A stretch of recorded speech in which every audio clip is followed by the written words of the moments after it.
Saudações e bem-vindo. Temos estado a dizer que Moçambique celebra o Jubileu de Ouro da Independência Nacional e, à luz desta celebração, temos estado a promover uma profunda reflexão sobre o passado, presente e histórico de Moçambique. E hoje convidamos o cineasta Licínio de Azevedo, que é bem-vindo. Muito obrigado pelo convite, é um prazer falar sobre isso, sobre a história do cinema em Moçambique. Licínio de Azevedo é brasileiro, está em Moçambique desde 1978, quando o país havia proclamado a independência nacional, passavam-se precisamente 3 anos. Entretanto, tem muito a contar sobre o que este país foi nestes 50 anos, portanto, da independência nacional. A primeira questão que eu coloco é a seguinte: como é que vem a Moçambique? Antes de vir para Moçambique, eu estive na Guiné-Bissau. Mas a ideia basicamente era o seguinte, justamente foi ter uma relação com as independências, porque como eu era jornalista no Brasil, não é? Conhecia toda a América Latina, havia feito reportagem praticamente uma grande parte dos países, e na época havia censura no Brasil, era ditadura militar, havia censura nos jornais, não se podia publicar qualquer coisa.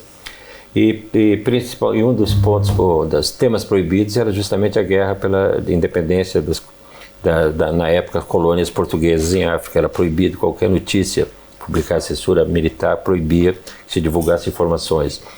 Mas nós, como jornalistas, na época, era Telex, aquelas agências internacionais de informações, UPI, AP, France Press, que mandavam as notícias. Nós, como jornalistas, acompanhávamos o desenvolvimento das guerras em Angola, Moçambique e Guiné-Bissau, só não podíamos publicar. Então, quando houve a independência dos países, logo em seguida houve a invasão de Angola pela África do Sul, né, que era contra aquela confusão toda lá.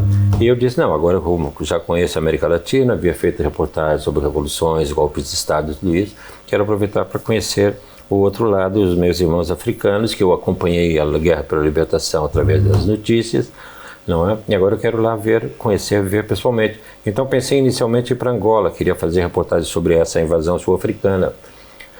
Mas na época era muito complicado para chegar lá, tinha que passar, não havia voo direto do Brasil mais para lá, tinham cortado, não é?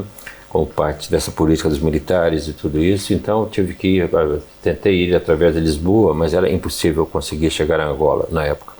Então acabei sendo convidado para ir para Guiné-Bissau.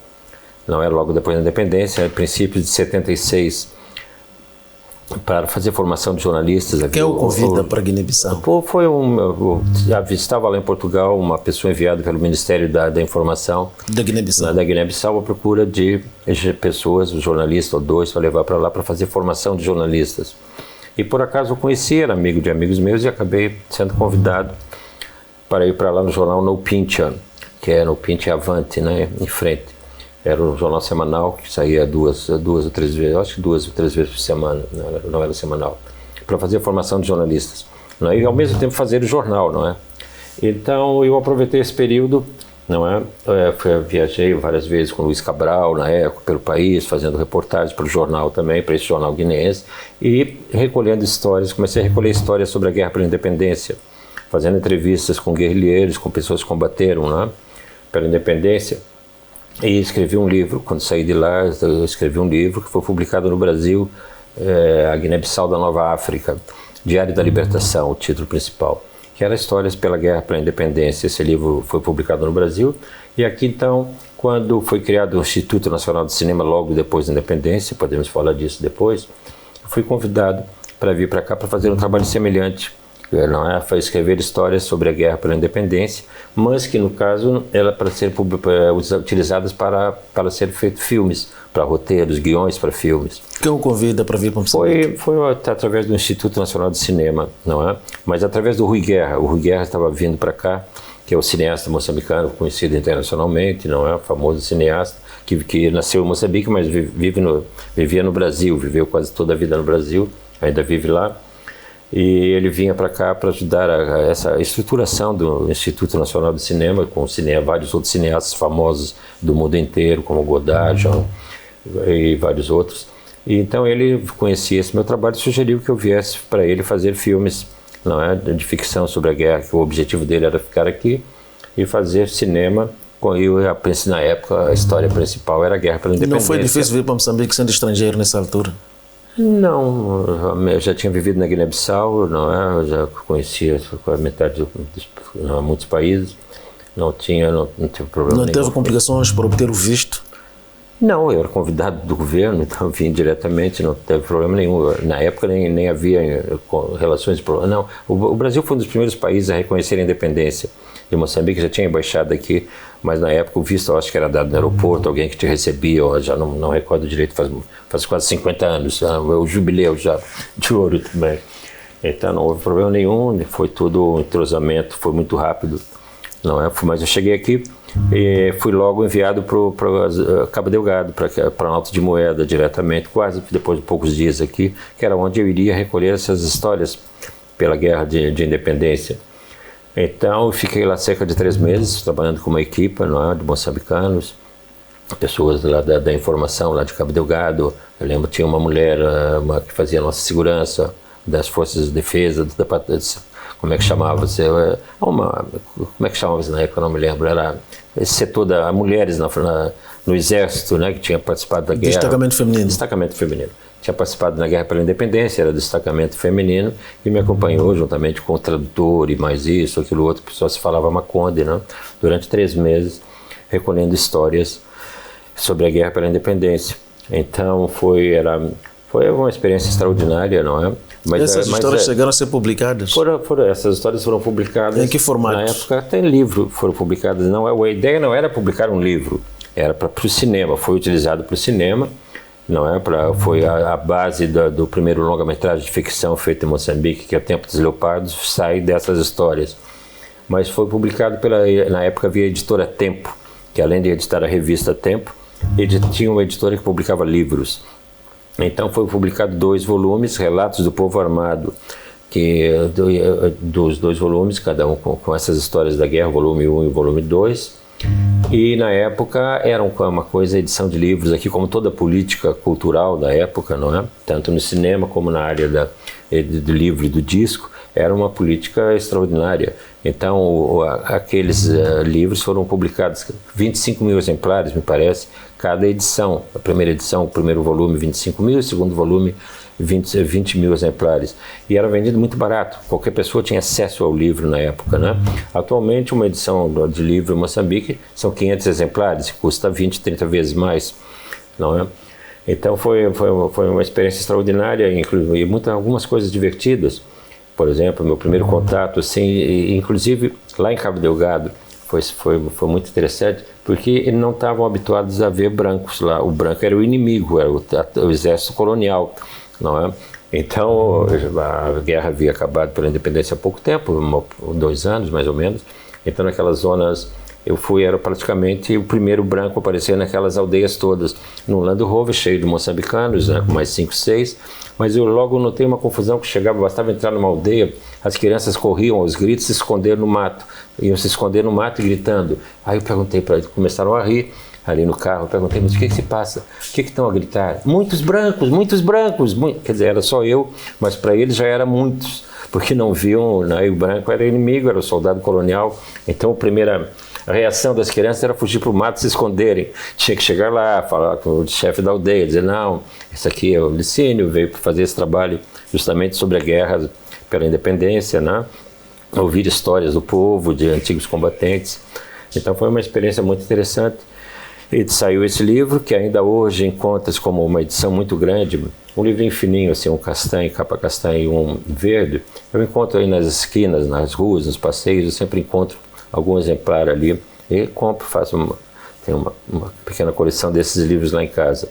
Licínio, este tipo de produções foi quase descontinuada.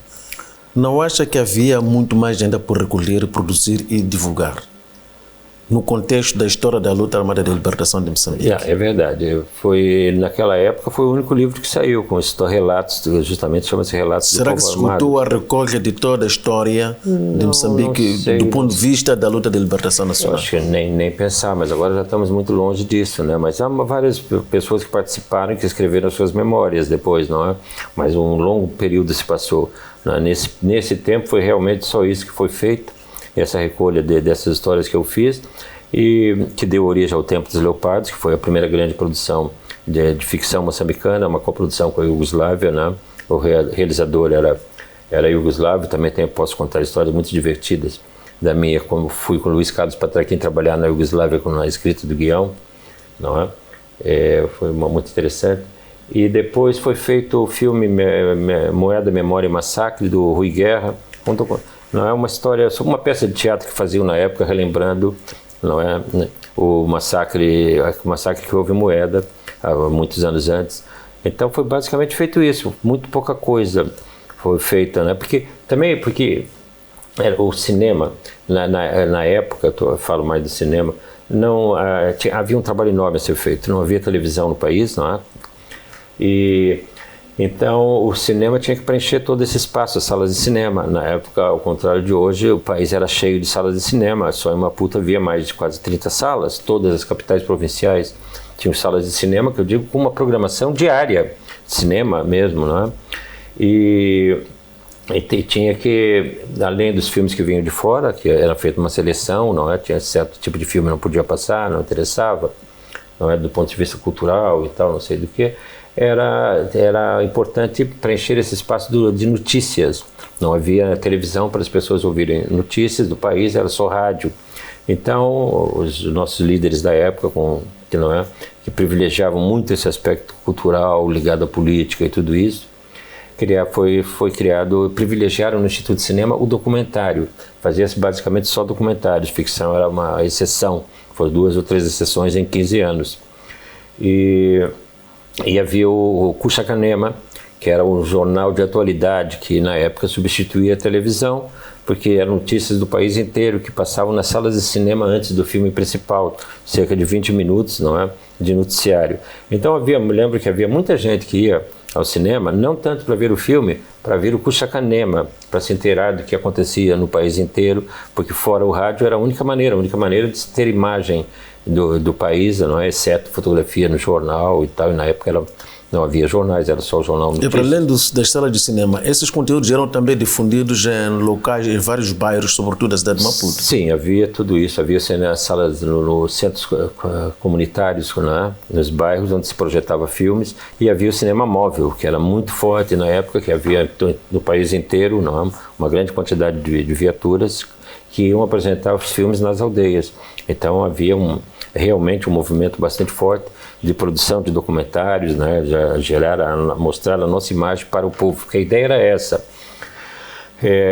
Porque na época havia quase 97, 98% de analfabetismo em Moçambique, além do problema das várias línguas. Então a imagem tinha muita força, não é?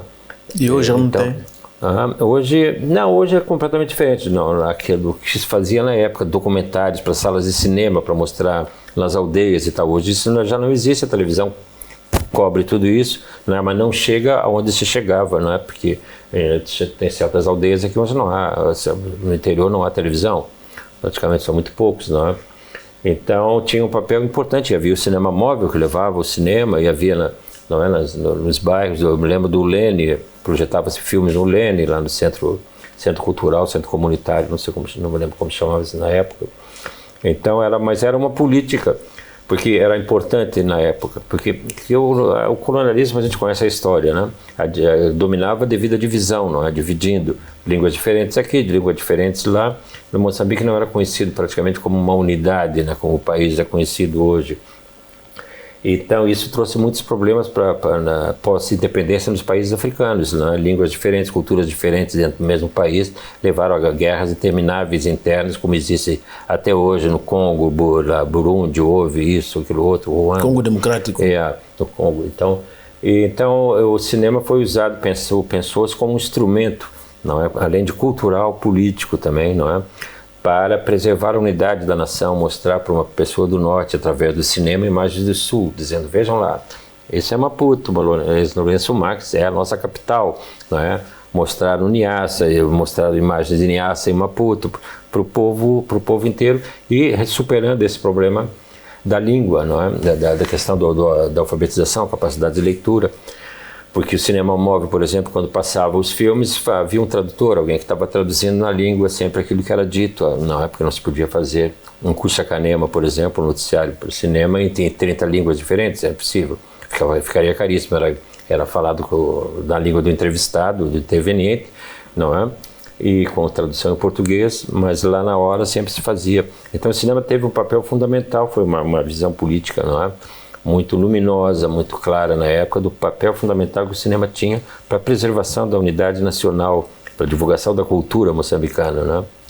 Teve a oportunidade de trabalhar com o presidente Samora Machel? Eu nunca trabalhei, assistia a todos os comícios dele, mas nunca trabalhei diretamente com ele. Quer dizer, eu lembro de comícios de 6, 7 horas, não é? Só o Fidel Castro conseguia superar ele em termos de extensão, não é? Que o Fidel Castro chegou a fazer um comício, eu acho, de quase 10, 12 horas. Eu lembro de um aqui na Praça da Independência, de Samora, quando essas são as armas, quando houve um ataque sul-africano aqui no sul, distribuíram armas para a população, uma coisa simbólica, apresentaram alguns infiltrados, coisas assim. Foi um comício que levou 6 ou 7 horas, né? Mas era uma coisa emocionante, as pessoas ele hipnotizava as pessoas na maneira dele falar, não é? E as pessoas não desistiam, não desistiam, ficavam ali, não é? Presas ali naquela maneira dele falar, de se expressar, de tratar dos problemas, não é, do povo mesmo, comuns, não é? Problemas dramáticos como essa guerra, não é, de desestabilização que houve da África do Sul. Liceu diz que andou por algumas regiões do país a recolher, portanto, testemunhos de vários acontecimentos, sobretudo da altura da guerra, e estava com moçambicanos ao seu lado. Lembra-se de alguns nomes desses moçambicanos com quem trabalhou nesse tempo? Eu trabalhei com o Instituto de Cinema desde que eu cheguei aqui em 78, são todas as pessoas, Gabriel Mondlane, o Valente de Mande, Camilo de Souza, não é? Então, todas as pessoas que trabalharam, muitas delas já são falecidas, o Vuvo, o Funcho, o João Costa, na Câmara, o Amade Ali, são inúmeras pessoas, o Bye Bye, não é? São pessoas que, algumas delas ainda estão em atividade, não é? Como o Gabriel continua produzindo filmes também como realizador e fazendo som, mas a maior parte delas, alguns já faleceram, outros já estão uma idade assim como a minha, mas só que eu continuo em atividade ainda. O Instituto Nacional de Cinema foi uma das grandes criações que Moçambique fez nestes 50 anos de Moçambique. Entretanto, hoje já não se fala tanto deste instituto como se falou na época. Hoje, este instituto não tem o mesmo papel que teve na época. O que aconteceu? Já foi uma mudança, a evolução política, as coisas mudaram, alteraram no país. Entre o governo de Samora e o governo que temos hoje, não é a política econômica, cultural do país, tudo alterou. O país é um outro país, não é o mesmo, não é? Na época era o ideal do socialismo, isso, aquilo, outro. Então o Instituto de Cinema na época ele tinha um monopólio, era o dono das salas de cinema todas, por isso que se aquelas salas eram preservadas, tinha uma programação, não é? O Instituto de Cinema era responsável por importar os filmes, por projetar nas salas de cinema que haviam sido nacionalizadas no país inteiro, e era o único órgão que produzia filmes em Moçambique. Não havia produtoras privadas, televisões privadas, não havia televisão. Então o papel era um papel muito forte, tinha muitos recursos, eram cerca de 200 pessoas que trabalhavam ali no Instituto, aqui na sede, e havia delegações em todas as províncias muito grandes, não é? Eram assim, centenas de pessoas que trabalhavam na produção disso. Depois houve uma mudança gradativa, não é? Foi aberto espaço para produtoras privadas, a primeira foi a Canemo, não é? que foi aberta, era privada, mas pertencia, na verdade, ao Estado, né? Mas foi um órgão que funcionava fora, produzia filmes, o primeiro, fora do Instituto Nacional de Cinema. Depois houve uma abertura houve um incêndio do Instituto, não é? Que foi bastante trágico, que tirou toda a capacidade, que já era pequena, não é? Do Instituto, porque a guerra também destruiu essas infraestruturas todas, o cinema móvel impossibilitou, depois foi a degradação das salas de cinema, não é? Por começar pelas províncias até aqui, o Instituto deixou de ter os recursos que tinha inicialmente, e foram criadas as televisões, não é? A televisão experimental de Moçambique é a primeira coisa, muita gente saiu de lá, foi saindo distribuído para as televisões, e depois houve esse trágico incêndio, e que depois disso, então, perdeu a capacidade toda. E a produção, o papel de produtores passou para as produtoras independentes. O Instituto já não há muito, desde aquele período, já quase 30 anos, que não produz filmes. É só o responsável pela ditar as normas, as regras, fazer, não é? Da produção do cinema no país, mas não tem o mesmo papel. E as salas de cinema, como se sabe, já não existem, foram algumas transformadas em instituições oficiais. A Assembleia da República era uma antiga sede de cinema, o Centro Cultural da Eduardo Mondlane, outros foram transformados em igrejas, aí não sei por onde. Então, as coisas são completamente diferentes. Por isso que o Instituto hoje tem um papel de controle só da produção, fiscalização da produção, de ditar as normas e tal, não é? Mas a produção passou a ser totalmente privada. E é uma produção atualmente muito mesmo, sem contar com as televisões. Estou falando de cinema, né? Que o cinema, na verdade, hoje é uma outra coisa. Porque não se faz mais cinema, se faz filmes para passar nas televisões. Não é? Porque já não há salas de cinema e nem recursos para se fazer longas metragens de ficção. Você faz um em Moçambique a cada 3 ou 4 anos e os recursos vêm de fora. Não é? Então a situação é completamente diferente. É um outro país, uma outra, não é? Para o socialismo, para o capitalismo. O Instituto de Cinema passou um órgão só de gestão do cinema. Mas não era possível a coabitação entre o cinema e a nova realidade que o país vive? Não era possível? Sim, existe, o cinema continua existindo, mas de uma forma diferente. Não está centralizado no Instituto, que nem se chama mais Instituto Nacional do Cinema, Instituto Nacional de Indústrias Culturais e Criativas. Já é outra coisa, é uma estrutura burocrática e estatal completamente diferente. Já não é possível mais.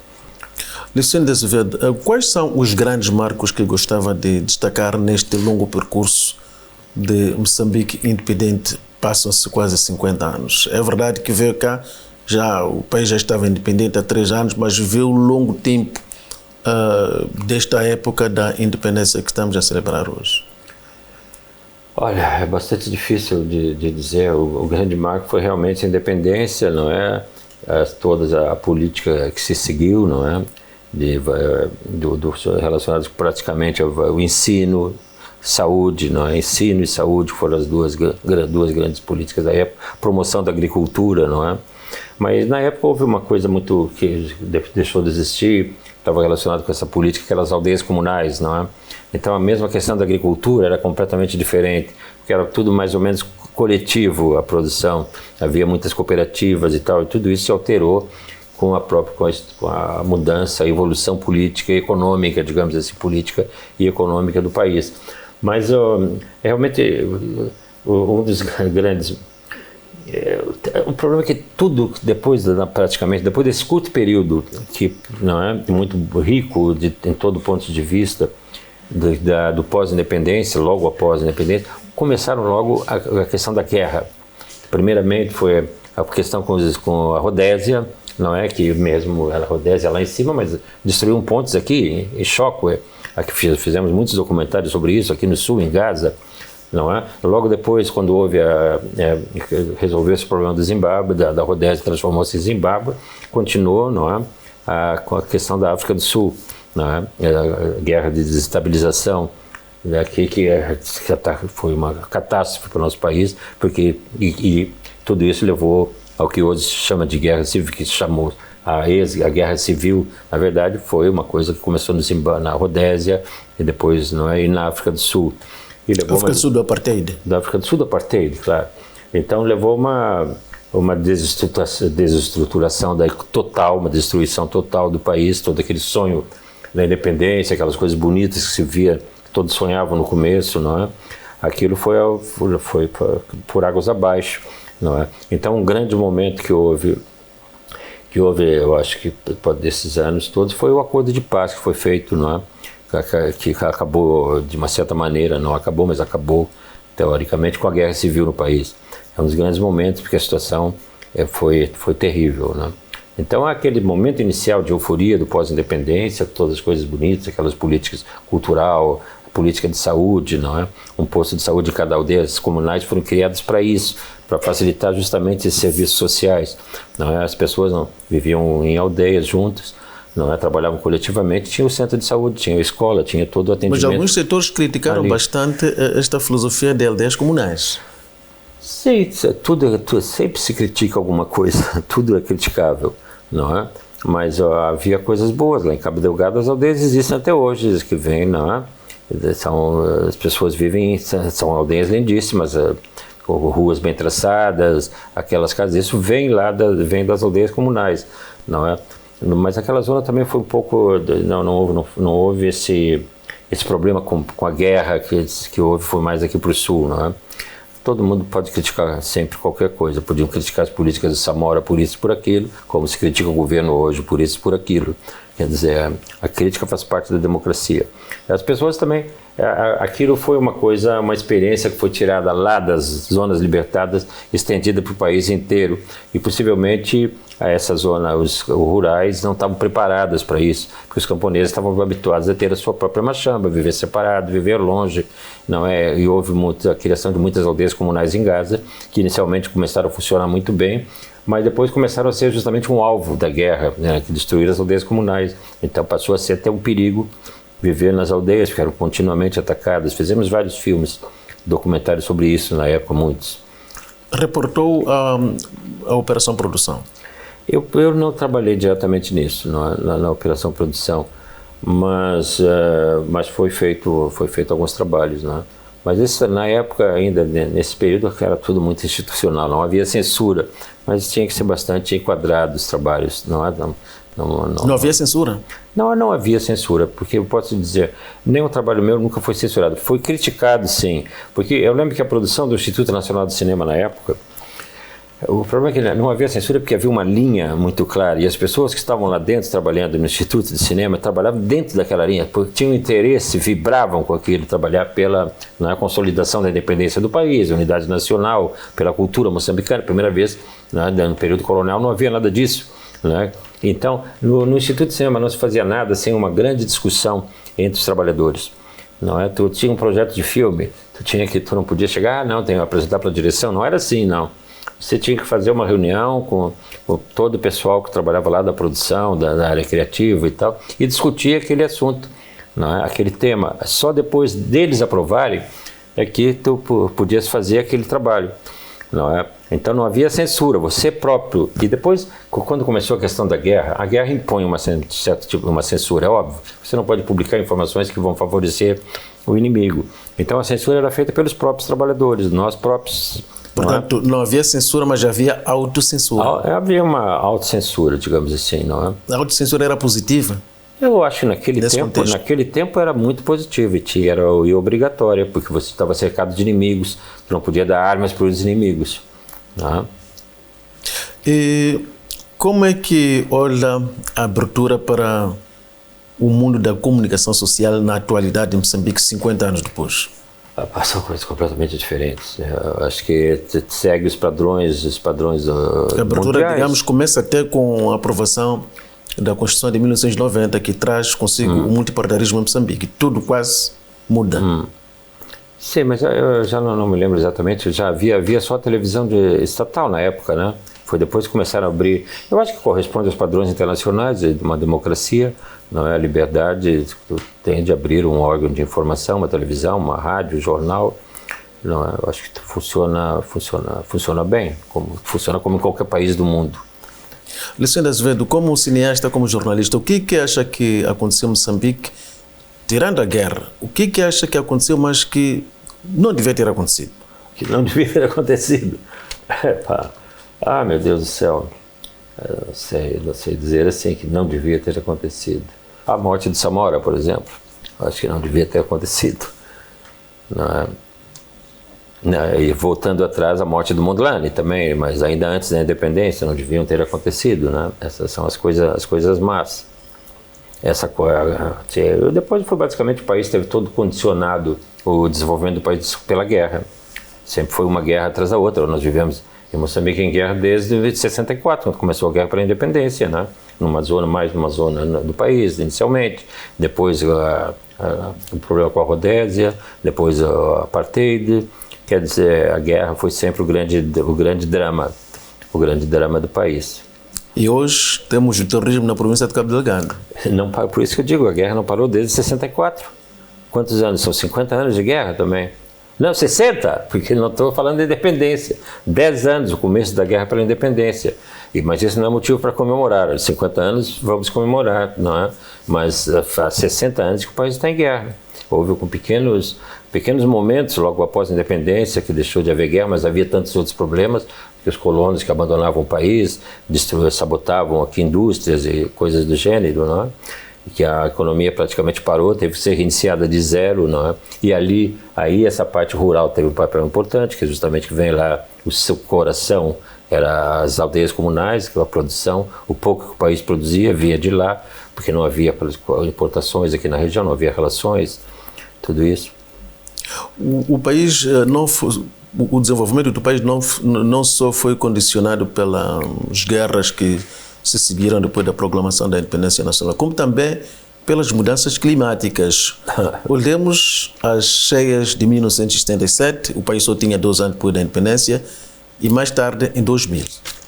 Sim, isso vai ficar... Teve a ocasião de reportar esses episódios? Não, acompanhei tudo aqui, não é?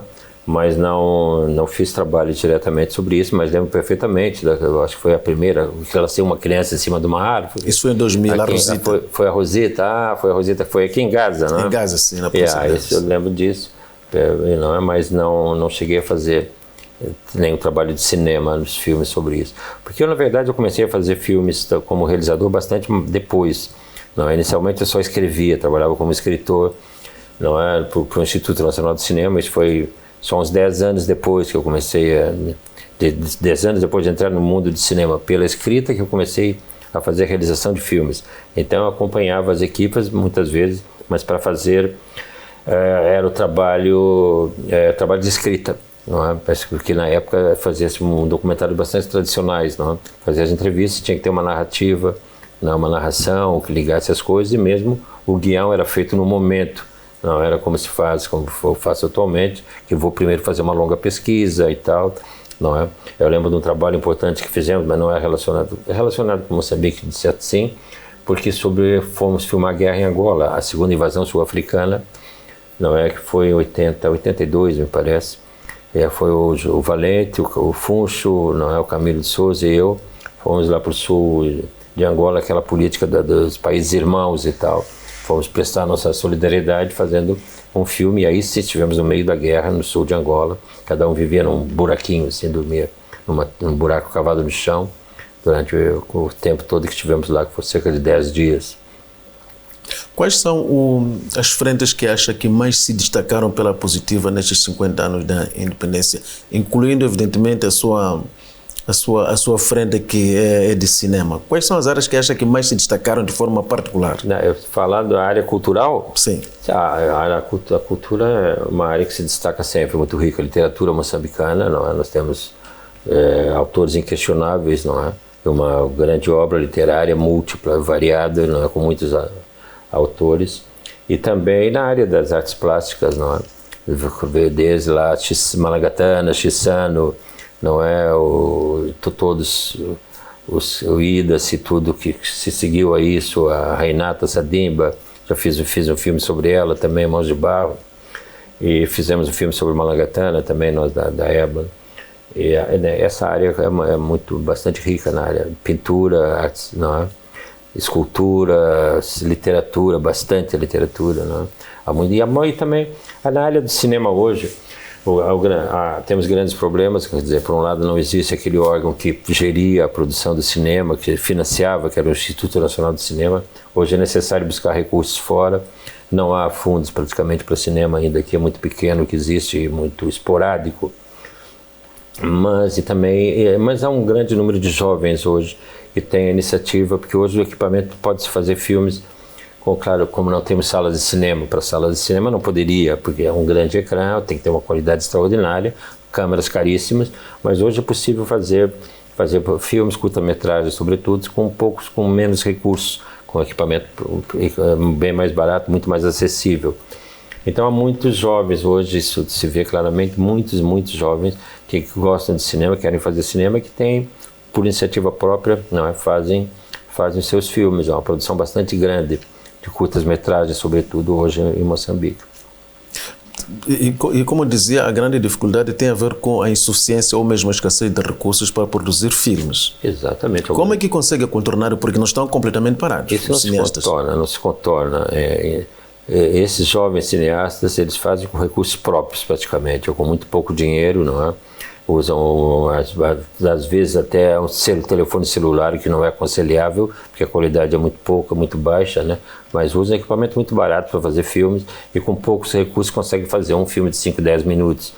Agora, o grande problema é para aquilo que a gente chama de cinema. São filmes para passar nas salas de cinema daqui e de outros países do mundo, não é? E exatamente porque não há recursos. Mas esse é um problema que não é só de Moçambique. Né? A gente fala aqui de Moçambique, estamos falando do nosso país, mas é um problema que se passa em todos os países do terceiro mundo, os países pobres e mesmo em países maiores. Não é? É sempre um problema.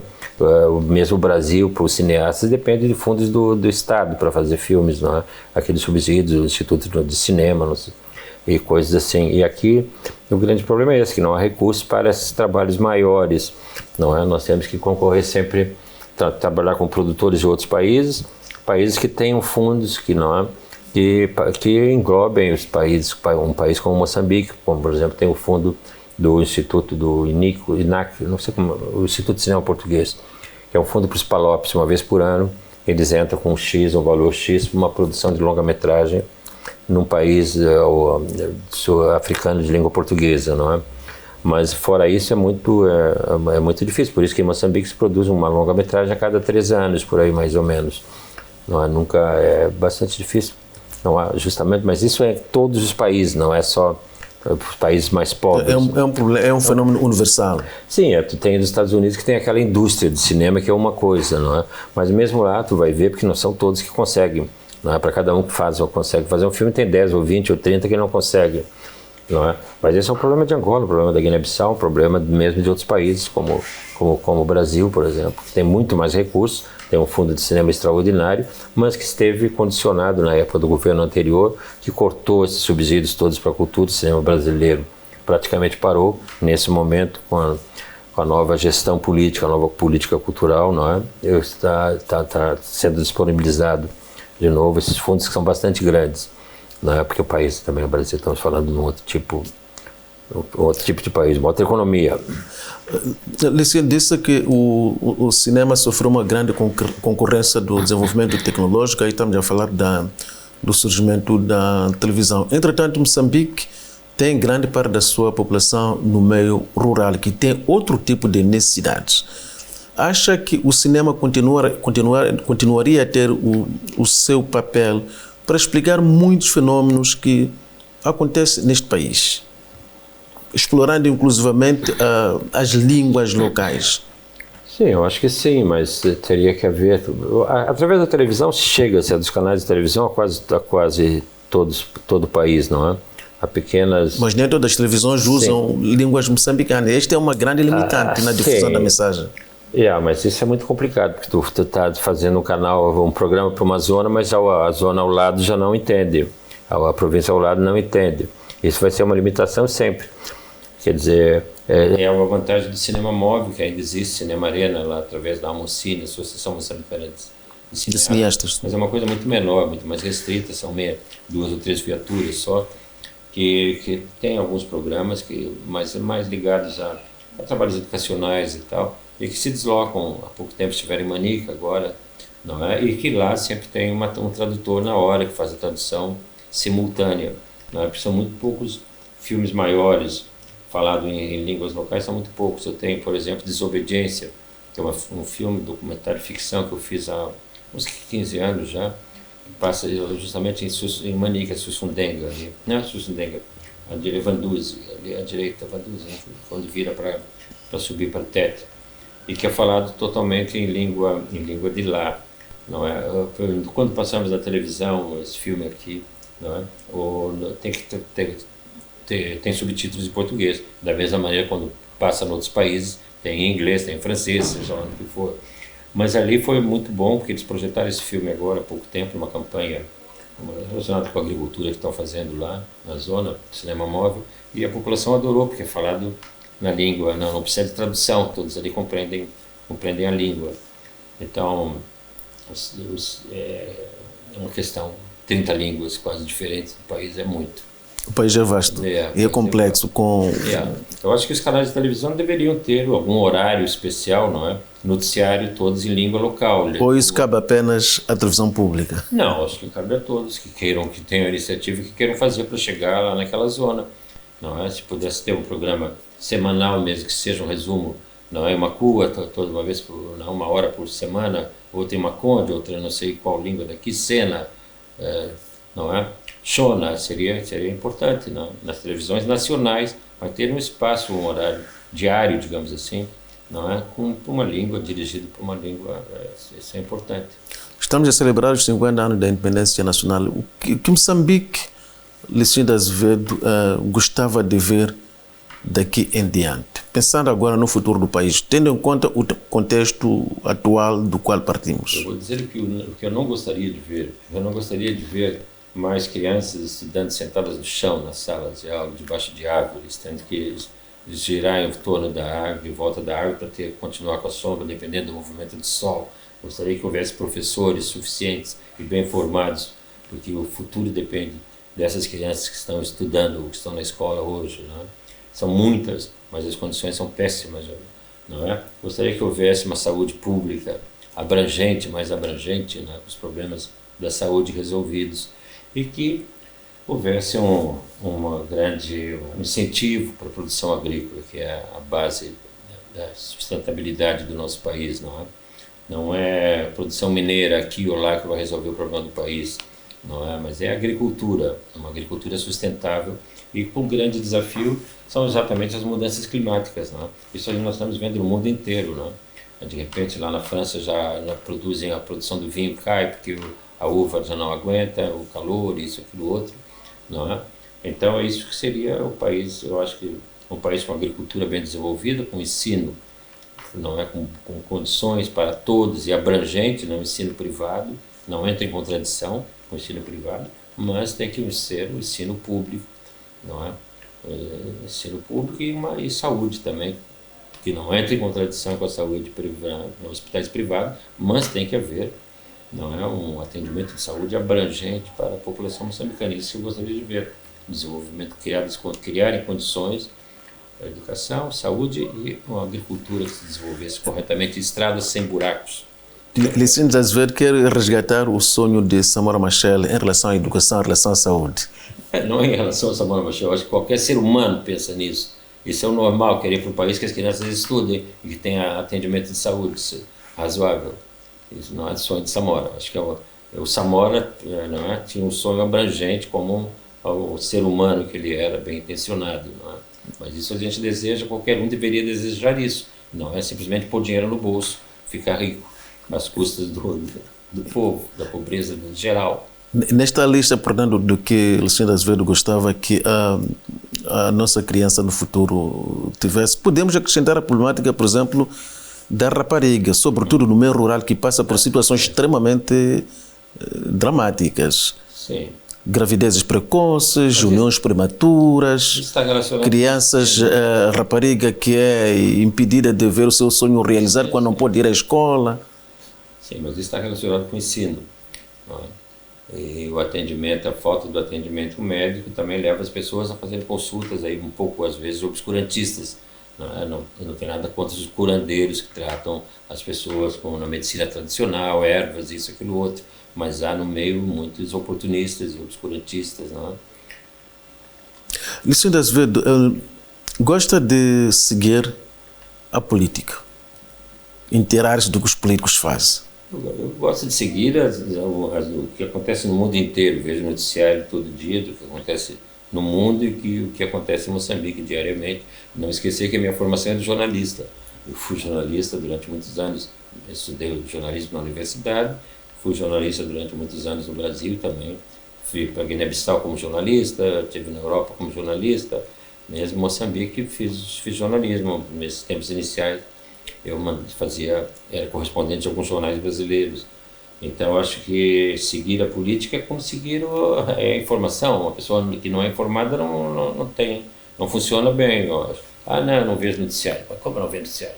Quer dizer, como é que tu acompanhas a vida do país, sabe eventualmente poderá vir a ocorrer amanhã, no próximo mês. É necessário acompanhar.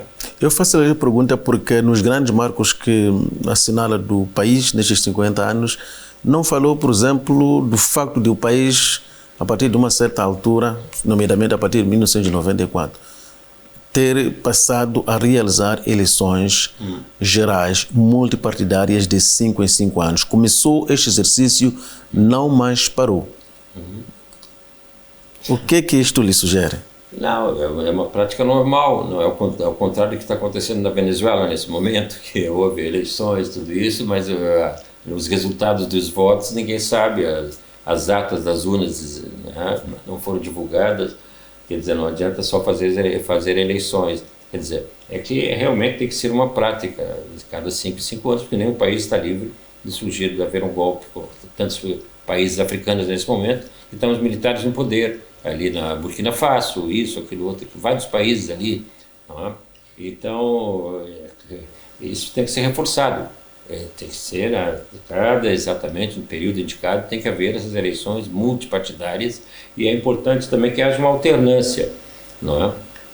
Para ver o que o outro faz melhor, não é? E como é que se consegue a alternância? Não, acho que tem alternância em alguns casos, alguns distritos que são governados por outros partidos e tal, na beira, coisas assim, e é importante para ver o resultado do que faz aquilo, porque é muito simples, cara, se ver os políticos sempre nos discursos nessa época, agora pré-eleitoral, antes das eleições, porque vamos desenvolver isso.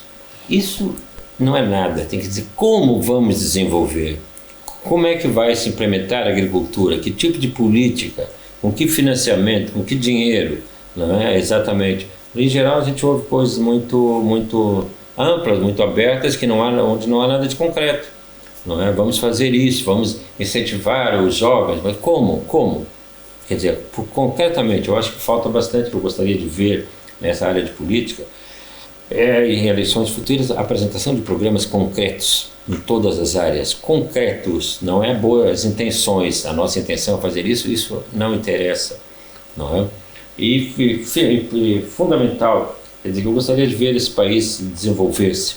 Eu acho que, eu costumo dizer que a gente vê quando o país realmente começa a desenvolver-se, quando a palavra, como é que se diz, reabilitação é substituída pela palavra manutenção. Nós temos que manter as nossas estradas, não é deixar destruir para reabilitá-las depois. Então, quando a palavra reabilitação desaparecer do vocabulário moçambicano e a palavra for usada, a palavra manutenção, eu digo, é isso que eu quero, isso que mostra que o país está evoluindo, do ponto de vista econômico e tudo isso, de administração política. O que pode condicionar este sonho, que não é apenas de Eliseu de Azevedo, é o fenômeno corrupção, pelos seus efeitos. Moçambique, quando nasce há cerca de 50 anos como país independente, é verdade que a corrupção é, digamos, uma prática secular, mas não se falava tanto disto como se fala hoje. Como é que o país deve sair disto? Ou pensar em erradicar a corrupção digamos, uma utopia? Erradicar a corrupção existe em todos os países do mundo, mesmo nos grandes países desenvolvidos, como ricos, como os Estados Unidos, e isso, obviamente, existe muito mais corrupção do que aqui. Eu acho que isso tem que ser com uma política anticorrupção, mas clara, né? Tomar atitudes, não é dizer vamos acabar com a corrupção, é ver-se que os corruptos são julgados, são penalizados pela lei, não é? Pelas suas atividades. Então e aqui num país de Moçambique, como Moçambique, em que o Estado continua sendo o órgão central do país, não é? Da gestão do país, tem que haver temos que ver exemplos de situações, não é dizer não, porque vamos acabar com a corrupção, porque a mulher, quando vai ali, a mulher grávida, para ser atendida, tem que pagar. Não, isso aí é pouca, não é nada. A corrupção a grande nível, que a gente que tem que acabar, não é? Para isso tem que haver medidas concretas, não é? Como tem agora relacionado com os raptos, por exemplo, que as casas estão sendo retiradas dos proprietários, as casas utilizadas, não é? Automóveis, isso, aquilo, outro. Mas isso devia haver num nível geral. Eu acho que isso e muito mais clareza nos concursos públicos e isso, nos projetos, não é? Cada projeto que é feito, que exige um grande investimento, de onde vem esse dinheiro exatamente, como será gasto. Como é que... Evitar que haja margens para desvios e coisas assim, não, uma política econômica correta. Como é que vê o princípio da inclusão em Moçambique nestes 50 anos? Fala-se muito da inclusão, exclusão. Inclusão em que sentido? No sentido de... Todos estamos incluídos.